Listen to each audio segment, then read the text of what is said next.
We're back. Season 5, Episode 5, Tanks for the Memories by Cindy Morrow. This is the episode in which Tank, her beloved tortoise, has to brumate for the winter, and in so doing, she is rather upset at his loss. She attempts to avert this, fails, and then finally accepts it. I'm not going to jump into the big topic yet. I know everyone in chat is going to jump into the big topic first thing, because that's what you guys always do. So I just want to go through this one a little sequentially. First of all, the running of the leaves is back, which is cool. I do like that. Continuity counter. Boop. I hate to gush about this yet again, but oh my god, the facial animations are so much better. There's this brief sequence where she's talking to Tank, and the amount of time and effort that is clearly put into the animation on those scenes is nightmarish. I cannot believe how much detail and how much malleability there is to her expression. Anyways. So, Tank is getting tired.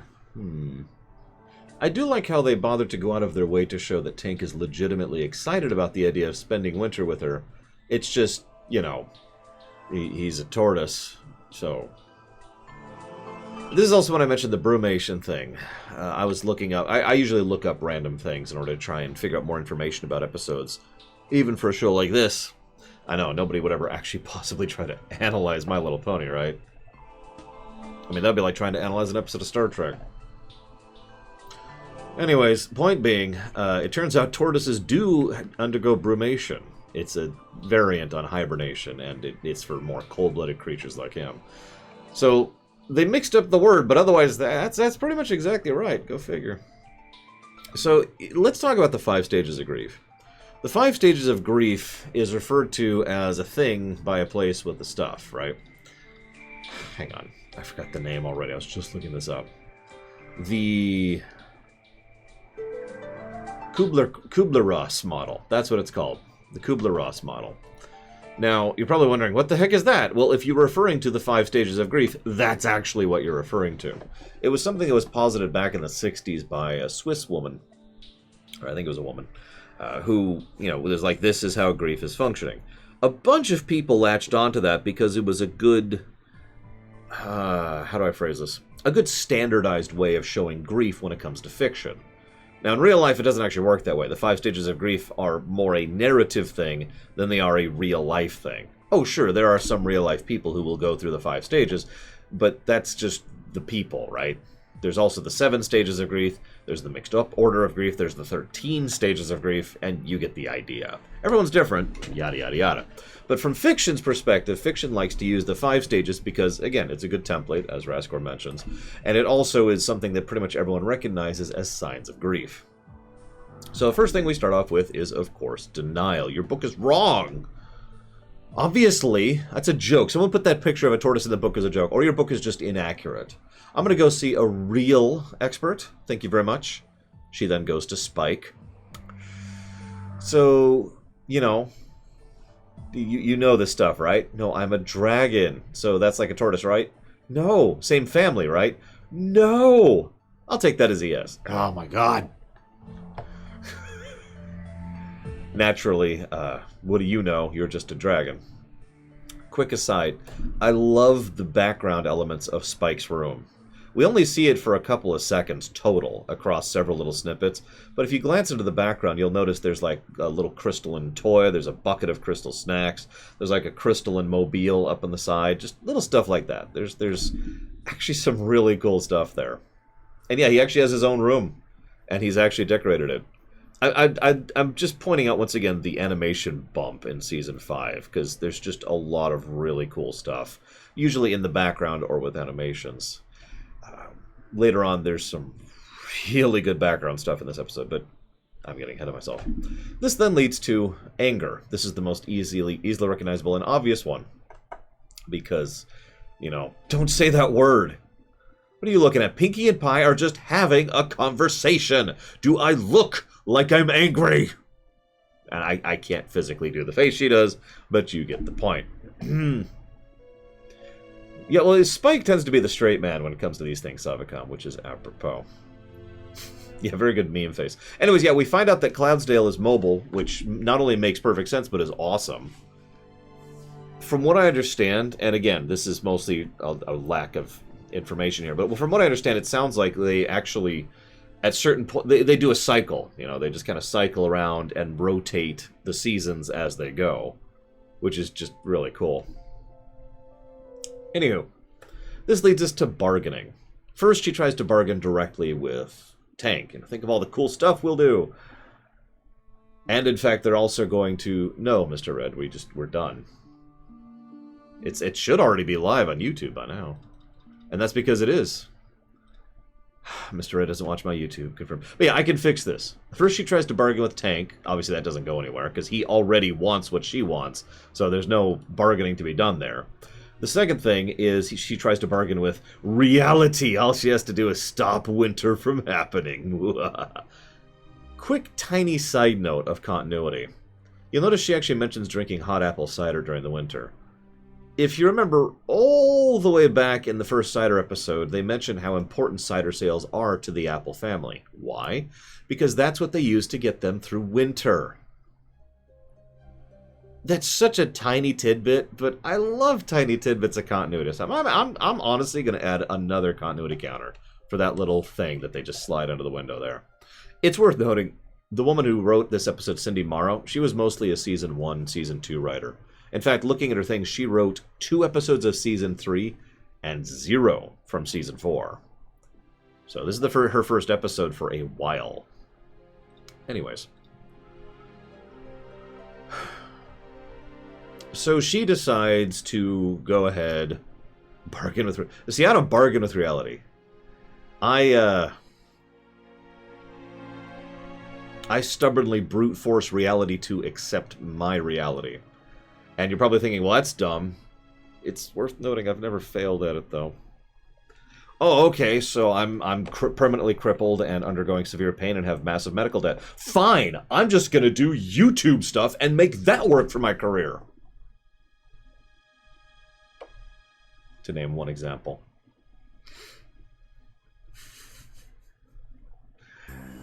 So Rainbow Dash has her first... oh, hang on, actually, before the song. Sorry, right before the song. We have a Who's On First thing. I actually really liked the Who's On First gag. It actually got a legitimate out loud laugh out of me. Clear skies? Oh, clear skies is over here. Well, there's clear skies. No, those are open skies. No, I'm right here. What? Well, where? Okay, where's all the fluffy clouds? There's not here. No, fluffy clouds is over there. That was well written.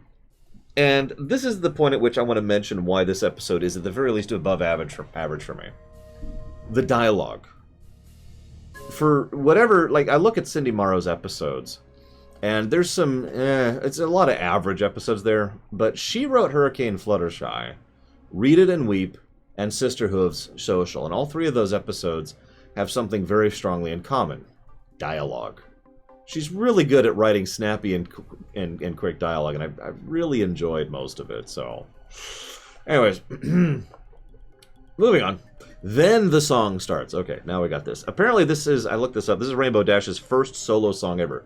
I know she gets at least a couple more later, but it's actually pretty good, I thought. I mean, I know it's music, so how can you judge music? It's always subjective, right? But I thought it was really good. I was into it. I was down, so to speak. I also, I mean, the lyrics in the song say everything I need to say. I don't, there's nothing to analyze there, right?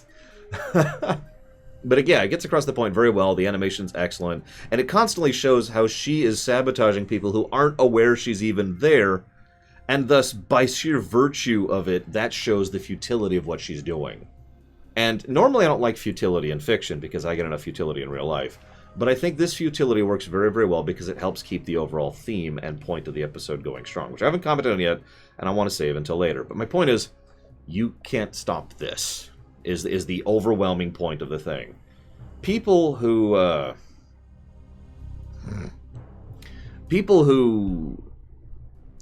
push against something, right? And, you know, their other person's like, oh my god, you're disrupting what we're doing. That at least makes you feel like you're accomplishing something. Imagine if you struggle and resist and try to stop someone and they don't even notice what you're doing. That shows just how pathetically you're failing at your attempts to disrupt them, right? To put this into another terminology, imagine if the Galactic Empire never even acknowledged the Rebel Alliance because the Rebel Alliance never accomplished anything, right?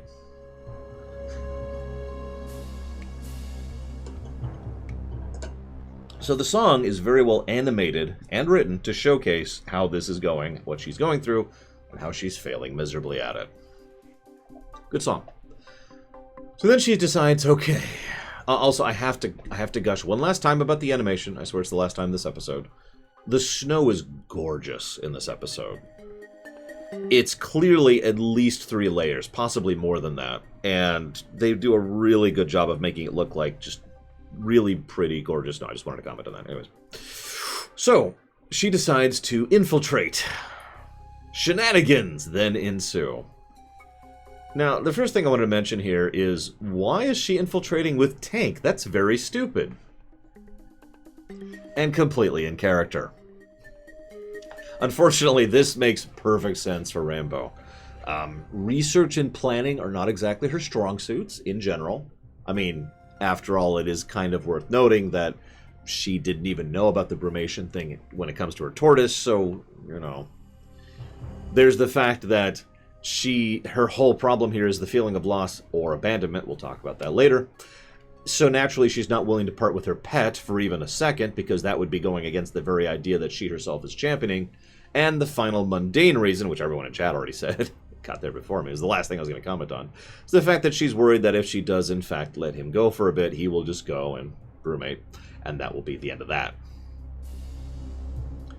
Naturally, you'll notice, by the way, she's with him for effectively the entire episode, including at the end, where she decides to sit next to him and read a book to his sleeping form.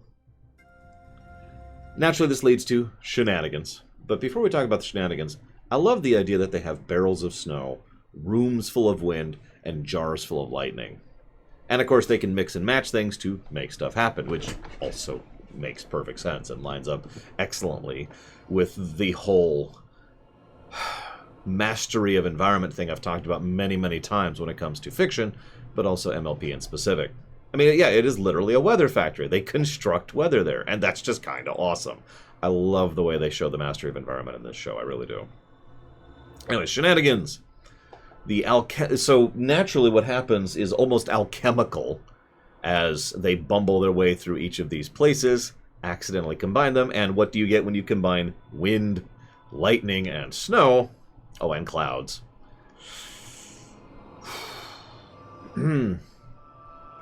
This leads to winter is coming. I can't believe that got through. I really can't.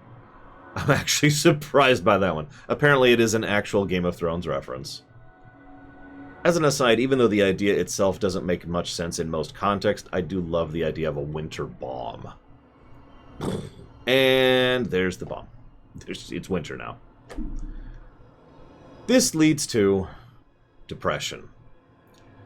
She's unmotivated. She doesn't care anymore. Her voice is down. She just lays in bed with tank slippers. Yep. No point. Why bother? Couple things. First of all, there's this really nice little tidbit where Pinkie Pie actually walks through a wall, which makes sense. The wall is made of cloud. I find myself wondering if Pegasi can do that, because Pegasi can interact with clouds, but they can actually push through clouds, so maybe they could, but it would be harder than for an Earth Pony, since all of them are probably have that spell that lets them walk on clouds, which they cast way back in the early day. Oh, yeah, by the way, that's yet another continuity counter for this episode. So she's all... See, I think anybody could, but I think the amount of effort it would take would be different. I think an Earth Pony could just effortlessly walk through, which is what Pinkie Pie does, not only because of the fact that they're the most opposed to the idea of magical clouds, but they're the strongest. A unicorn could probably do so if there's just a little bit of effort, just push through. And a Pegasi would have to probably really work at it to get through, since they're so naturally, resistant, or the clouds are so resistant to them, or however you want to think of that. Anyways. I love this whole scene. There's, again, dialogue. The dialogue just pops in this scene. Fluttershy, blunt and to the point, which, by the way, is another continuity counter. Yeah, no, I analyze fiction for a living, Darth Mordoro. I tend to remember stuff like this. But yeah, no, so Fluttershy, of course, you're probably thinking, what's the continuity thing? The Breezies. The Fluttershy learned the value of being firm. Because you do have to be firm sometimes. That is how that works. You can't always bend over backwards, and you can't always be the Federation from Season 1, can you? There are certain circumstances where it's advantageous to let someone walk all over you. But that should never be your default policy, and Fluttershy has learned that lesson. So I like how they show that. So Fluttershy lays it down, and... but the Peace Tree... Alright, Peace Tree is gone. We fixed it, guys. We fixed it. I love how Rainbow just loses it here and starts sobbing, because that makes perfect sense. I've heard some people say that's over the top, and I suppose I could see that. But speaking personally, what tends to happen, at least for me, is when grief hits, it's not the grief of the moment. It's the grief of the last several hours, you know what I mean? Because I just kind of hold on to that grief until it finally bursts through. And by the time it bursts through, I've got a whole tank of grief in the back there. That's all gotta come on out. Right? Yeah, the moment it hits, that's when the floodgates. No pun intended. So it makes perfect sense to me. And yeah, then Fluttershy treat, and she's like, oh, and then Pinky joins in, oh, and then Twilight turns to Applejack. You too? Nope, I'm good. And Twilight, of course, isn't crying, so naturally Pinky's like, I'm sad because you're not sad. She's like, what? What about Applejack? Applejack cries on the inside. It's true. That whole sequence is one of the best dialogue sequences I've seen in recent memory in this show. Again, love the dialogue of this episode. Absolutely smart, precise, awesome, hilarious. But let's talk about the big thing. Because then, you know, Rainbow Dash has acceptance. It's the final step. Rarity has a wonderful hat and glasses combo. Actually, all their outfits look pretty cool in the winter area. So, when I saw this episode for the first time, I was like, oh, it's the death of a pet. Just immediately. Without even thinking about it. It was so automatic that it didn't even occur to me that it could be taken as anything else. I have since looked into it, and there are other interpretations, although the actual writers and showrunners appear to not be willing to talk about their intended result, and that's probably for a good thing. I've also seen some of you guys give your personal theories about this as this episode was being, as I was watching the episode and getting the Lore Week thing uploaded. So let me explain the death of a pet thing briefly. Let me talk about that. First and foremost, I think acknowledging the death of a pet in a show like this would be a good thing. Let me just start with that. The reason why is because of the very reason why death of a pet tends to be a good thing in real life.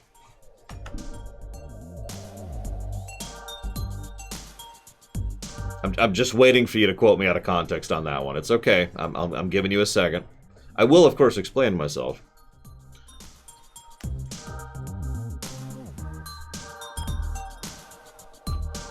See, we as human beings have to get used to death. That's life. There is, currently, no way around that. Right? One of now this is opinion. One of the better ways for a child to become acclimated to the idea of and to cope with death is to lose a pet. Now, I didn't get that. I lost family members and friends when I was young. My pet didn't die until I was like 23. But regardless of that, I can think of many other people I know and who I have talked to about this very topic, and just the general idea makes sense to me that a child becoming acclimated to the concepts and ideas of what death is and what death means via a cat or a dog or whatever makes it's a segue. Instead of just right in the face, like what happened to me, it's something more along the lines of, you know, this may or may not be a good thing. We may or may not ever have to keep dealing with this as a human race, because there is actual legitimate possibility that we will be able to conquer death someday.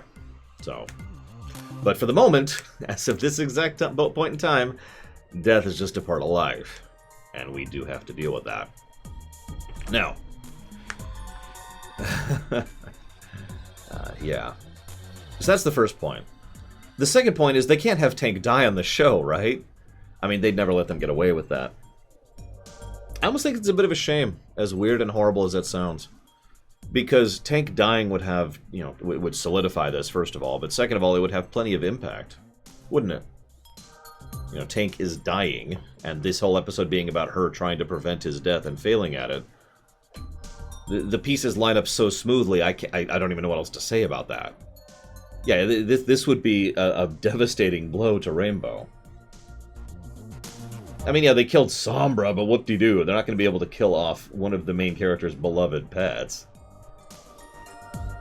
Now, having said that for just a second, obviously, and yeah, Rainbow already has 1 HP, I agree. Now, let's be clear for a second. I like it when a show is interpretive. I do.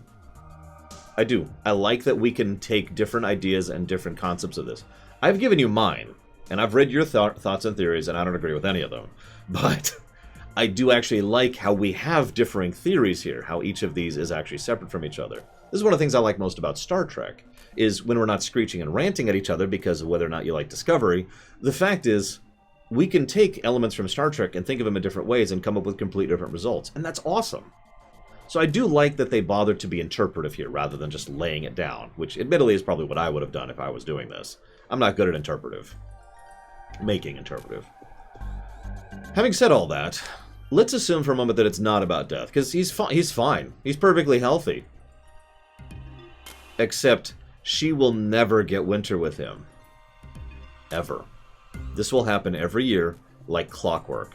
She will never drink hot cider with him. She will never be able to go sledding with him. She will have to lose her pet every year, for several months at a time. So even if it's not the death thing, which I do think it is, even if it is a hibernation thing, that is still her losing her beloved pet that she cares about a great deal for a long period of time on a regular basis at a regular point in time. That is still something that is going to bug the crap out of her. It is still loss. Or abandonment, if you want to think of it that way. Think of it that way.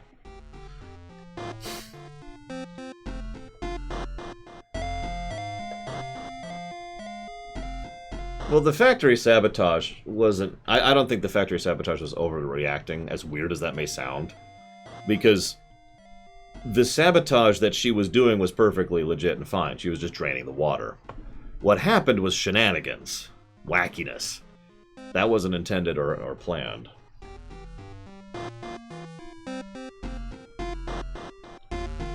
And yeah, exactly, we out. So, this could be about pet death. It could be about separation. Oh yeah, there's also a Wilhelm scream. Gotta have Wilhelm screams. It's not the first time we've had one in MLP. I think it works either way. I think that if I were to be speaking to, you know, one of my own wards about this episode, I would personally lean towards the death of pet thing, because again, I do think that's the kind of thing that someone needs to learn, something that they need to be aware of and cognizant of, because that's the life and the world that we live in. But that being said, from an adult perspective, there are several possible ways you can take this, and I like that. Which brings us to the rating, I suppose.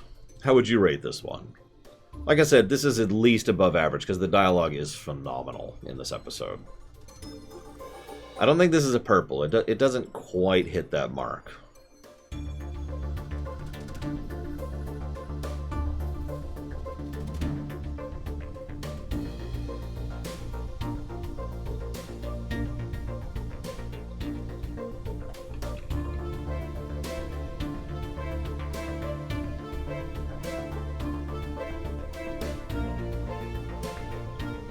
Can't even pull up a summary of the next episode without getting a political ad. Yes, I have ad blocker. Thank you. I'm leaning towards red myself. I mean, whoops. What's a political ad? I'm leaning towards red. I'm just gonna go with red. Screw it. There's some really, really good scenes and really, really good moments here. I think that I'm going to push it up to red. Having said that, first we're going to chop off the local recording.